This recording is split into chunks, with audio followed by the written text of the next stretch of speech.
I never thought a promise could carry so much weight until that night, when Liam leaned against his apartment window, the soft glow of the city lights reflected off his face like a quiet confession waiting to happen. He smiled faintly, almost nervous, and said, "We'll only kiss, Ethan. Nothing more." At the time, it sounded simple, safe, even. But simplicity has a way of hiding storms underneath. Liam and I had been friends since our second year in college.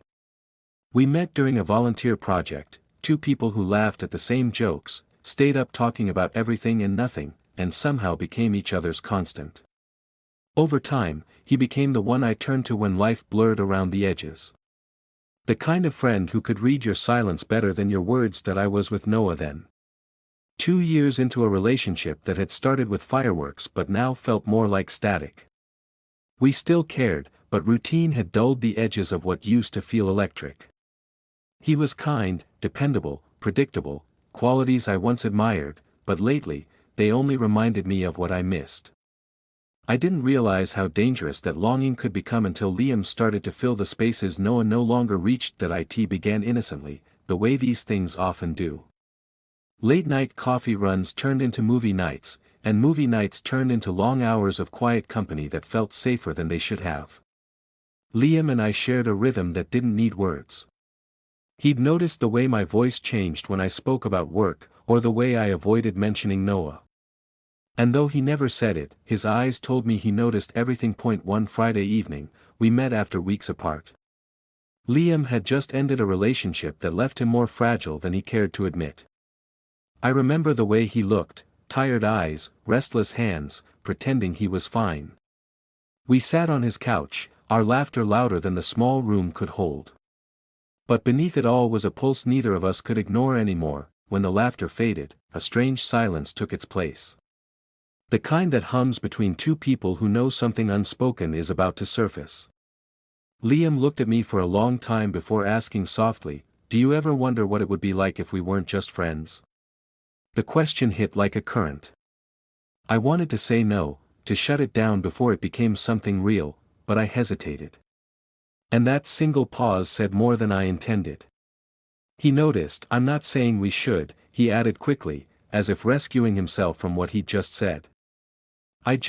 Sometimes it feels like we already are, you know." I didn't answer. Because in a way, he was right.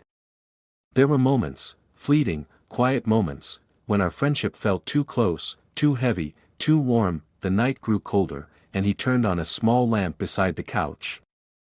The soft light spilled over his features, gentle, almost vulnerable. He smiled, trying to break the tension.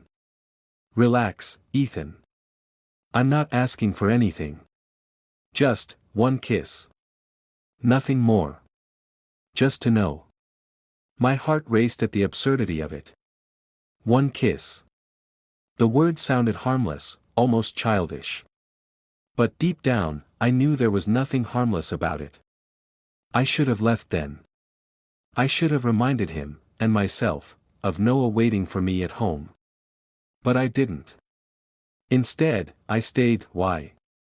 I asked quietly, more to myself than to him. He shrugged. "Maybe to understand what we've been pretending not to feel."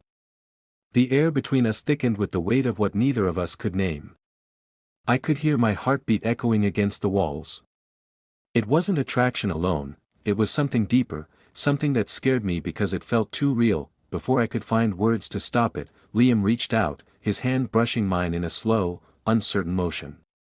It was such a small gesture, but it unraveled something inside me.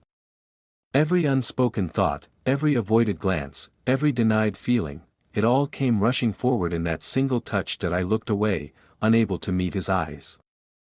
"Liam, we can't," I said, though my voice sounded weaker than my intent. He nodded, almost as if he agreed, but his eyes said otherwise. "I know," he whispered. "That's why I promise, it'll only be a kiss." The room felt too quiet after that. Outside, the city moved on as if nothing monumental was about to happen, as if promises didn't have consequences. But I knew, even then, that something was shifting. Something that would change everything, our friendship, my relationship, maybe even who I believed I was. I left soon after, pretending the moment hadn't happened. Yet as I walked home, the echo of his words followed me through the night that he promised we would only kiss, and I wanted to believe that was all it would ever be. The night stretched on, heavy and quiet, though I was far from asleep. The faint creak of the cabin settling under the weight of darkness seemed louder in the stillness. I lay on the edge of the bed, every sound from Ethan's side amplified, the slight rustle of sheets, the soft exhale as he shifted, the subtle warmth of his presence just inches away. My mind raced, replaying moments from earlier, trying to make sense of the strange tension between us. Ethan murmured something in his sleep, half-lost words that made my heart skip. I caught a glimpse of him, relaxed and unaware, and a surge of conflicting emotions hit me: curiosity, desire, fear, and something that felt like longing. I turned onto my side, careful not to wake him, yet instinctively leaning a little closer. There was a pull I couldn't ignore, a silent acknowledgement that the night had changed us in ways neither of us could yet name. Hours passed in this unspoken tension. My thoughts wandered to how long I had been noticing him, his laugh, the way he listened, the comfort he brought without even trying. Now, in the quiet of the night, I realized that these feelings were not fleeting. They were real, undeniable, and terrifying. I tried to shake them off, telling myself it was just the closeness of sharing a bed, nothing more, but the warmth radiating from Ethan's side made that impossible. Then, almost imperceptibly, he shifted closer. It wasn't intentional, not fully conscious, but the movement sent a jolt through me. Our shoulders brushed lightly, a touch so small yet electric. I froze, my mind a swirl of panic and exhilaration. Part of me wanted to retreat, to put distance between us and pretend nothing was happening, but another part, the louder, more insistent part, wanted to stay, to feel the connection that we started talking softly, almost in whispers, though I couldn't remember who began. Words tumbled out, stories from childhood, regrets, hopes for the future. Each confession made the room feel smaller, more intimate. Ethan's voice, gentle and attentive, seemed to reach parts of me I didn't know existed. And in turn, I found myself sharing things I had never said to anyone else. There was trust here, a vulnerability that neither of us had acknowledged before. That I realized that the bed was no longer just a place to sleep, it had become a stage for honesty, for emotions too long suppressed. The accidental touches continued, subtle, our knees brushing, our hands nearly touching. Every contact carried weight, every glance seemed charged with meaning.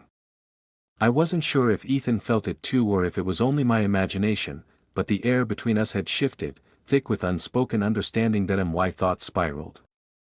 Was this wrong? Could I ever tell anyone? The fear of being judged gnawed at me, but it was matched by a curiosity that refused to be silenced.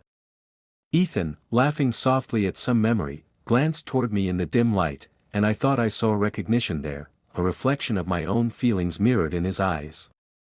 My pulse quickened. I didn't know if it was excitement, fear, or both. Eventually, sleep claimed us, though not before a moment of awareness lingered. Our closeness hadn't faded, it had settled into the quiet rhythm of breathing side by side. In the dark, I felt a subtle acknowledgement pass between us, a shared understanding without words. It was fleeting, almost imperceptible, but it left an impression that would not be forgotten. As dawn approached, I lay awake, staring at the ceiling, processing everything that had transpired. The room was still, Ethan's presence comforting yet undeniably charged with something new. I understood, for the first time, that nothing between us could ever go back to the way it was before this night. And with that realization came both fear and an unexpected thrill. Morning came softly, as if the world feared waking them too suddenly. Pale light filtered through the curtains, brushing over the quiet room where everything looked ordinary, yet nothing truly was. Ethan sat on the edge of his bed, the blanket draped loosely around his shoulders, the silence pressing against his chest. Liam's door down the hallway was open now, but the guest room was empty. His bag was gone. On the kitchen counter, beside an untouched cup of coffee, a folded note waited. Ethan stared at it for a long moment before unfolding it. You deserve to be seen. Thank you for the warmth, and the honesty. Take care, Liam. No explanation, no goodbye beyond that. Just enough words to leave Ethan suspended between relief and regret. He sank into the nearest chair, reading the note again and again, as if the handwriting might reveal something more. But it didn't. The words were simple and final. He looked around the apartment. Everything appeared untouched, yet it all felt heavier. The couch, the desk, even the walls carried a quiet memory of what had changed between two lonely souls in the middle of a snowstorm. When Michael called that evening, Ethan answered on the third ring. "Hey," Michael's voice came through, cheerful, distant. "I'm flying back tomorrow. Can you pick me up from the airport?" Ethan's throat tightened. "Yeah, of course." He wanted to tell him everything. About Liam, about the night, about the ache that had followed since. But the words tangled in his chest, refusing to come out. Michael spoke for a while about meetings, deadlines, plans for spring. Ethan listened, murmured responses, and ended the call feeling smaller than before. That night, he couldn't sleep again. Every time he closed his eyes, he saw Liam's expression in the doorway, the sadness, the care, the quiet departure. It wasn't lust that haunted him, nor guilt alone. It was the realization that for one brief moment, someone had truly seen him. The next morning, the sky had cleared. The snow that once covered the city had begun to melt, leaving thin rivulets of water running down the windows. Ethan dressed quietly and drove to the airport. Michael greeted him with a tired smile and an embrace that felt both familiar and foreign.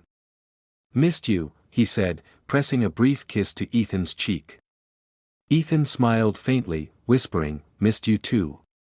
But the words didn't carry the weight they once did. The drive home was filled with small talk, the weather, work, the usual fragments that fill space when real conversation feels too heavy. When they reached the apartment, Michael walked into the kitchen and froze. "Did Liam leave already?" "Yeah," Ethan said softly. "He left early." Michael nodded, unaware of the thousand unsaid truths hidden behind those words. He began unpacking, speaking casually, while Ethan stood by the window, staring at the melting snow. Days passed. Routine crept back in. Yet beneath it, something had shifted. Ethan found himself quieter, slower to speak, often lost in thought. Michael noticed. One evening, he finally asked, "Is something wrong?" Ethan hesitated. His instinct was to deny it, to bury the truth beneath polite silence. But something in him refused to keep pretending. "Yes," he said at last. "Something is." Michael turned, eyes narrowing with concern. "Then tell me." Ethan took a breath, his hands trembling slightly. "While you were gone, Liam and I talked. We connected in a way I didn't expect. It wasn't planned, and it shouldn't have happened, but it did." Michael's expression froze, confusion first, then hurt. He didn't shout, didn't curse. He simply asked, "Why?" Ethan's voice cracked. "Because I was lonely. Because I needed to feel something again. I know it doesn't excuse anything, but it's the truth." Silence fell between them, a silence that felt deeper than any argument could. Michael finally looked away. "I see," he murmured. "Thank you for telling me." They didn't speak much after that. For days, they shared the same space like two ghosts inhabiting old memories. But beneath the sorrow, there was a strange, quiet respect, the kind that comes only after honesty breaks what lies cannot repair. One morning, as sunlight poured across the room, Michael said softly, "Maybe we need time apart. To understand who we are without each other." Ethan nodded. It was painful, but he knew Michael was right. Some endings were not betrayals, they were awakenings. Weeks later, Ethan found himself back by the window, watching spring melt the last traces of snow. The city was changing, and so was he. He thought of Liam, not with longing, but gratitude. The night that had once filled him with guilt now felt like a mirror reflecting truth. He whispered to the quiet room, "Everything changed that winter night. Not because of what happened, but because I finally stopped hiding from myself." Outside, a single snowflake drifted past the window, melting before it touched the ground, delicate, fleeting, but unforgettable. The days after Ethan's departure unfolded with an unfamiliar stillness. Daniel had always cherished silence, but now it felt different, sharper, almost accusing. Every corner of his apartment reminded him of what had transpired: the sofa where laughter had lingered, the table where secrets had been shared, the door where Ethan had stood, hesitant yet magnetic. Daniel returned to his routine, yet nothing felt routine anymore. He went to work, answered emails, exchanged polite nods with colleagues, but inside, a restless current pulled at him. It was not only longing that unsettled him, it was the realization of how quickly boundaries could dissolve when loneliness met temptation. One evening, he passed Ethan and Sophie in the hallway. They looked like any ordinary couple, her arm linked in his, their voices light as they discussed dinner plans. For a moment, Daniel wondered if Sophie suspected anything, or if Ethan had already buried their encounters under layers of normality. Ethan's eyes met Daniel's briefly.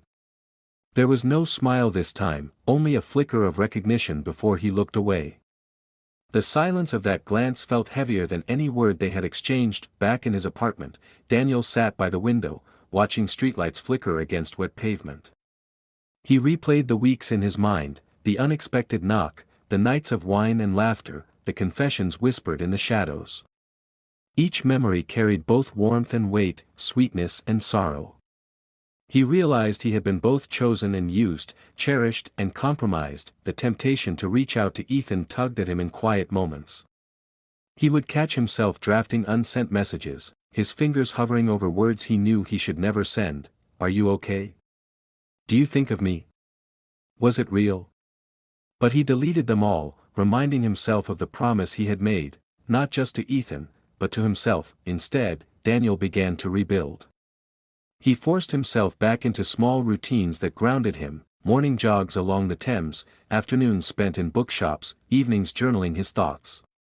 Writing became a release, a way to untangle the web of emotions he had been too afraid to name out loud. On paper, he admitted what he could not say to anyone else: that he had been complicit, that he had wanted something forbidden, that love and betrayal often walk side by side. Yet with every page, he also discovered clarity. He was not defined solely by what had happened with Ethan. The affair had left scars, yes, but it had also awakened him to his own capacity for love, desire, and choice.